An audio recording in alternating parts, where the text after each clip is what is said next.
और जब किसी काम का पुख्ता इरादा कर लो तो अल्लाह पर भरोसा रखो, बेशक अल्लाह भरोसा रखने वालों को दोस्त रखता है। अगर अल्लाह तुम्हारा मददगार है तो तुम पर कोई गालिब नहीं आ सकता, और अगर वो तुम्हें छोड़ दे तो फिर कौन है उसके बाद तुम्हारी मदद करे। और मोमिनों को तो चाहिए कि अल्लाह ही पर भरोसा रखें, और कभी नहीं हो सकता कि कोई पैगंबर खयानत करे, और खयानत करने वालों को क़यामत के दिन खयानत की हुई चीज अल्लाह के रूबरू ला हाजिर करनी होगी।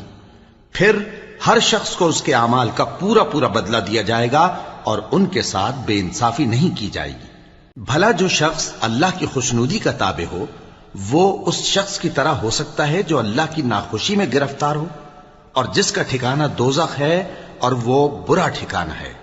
सब लोगों के अल्लाह के यहां मुख्तलिफ दर्जे हैं और अल्लाह उनके सब अमाल देख रहा है। अल्लाह ने मोमिन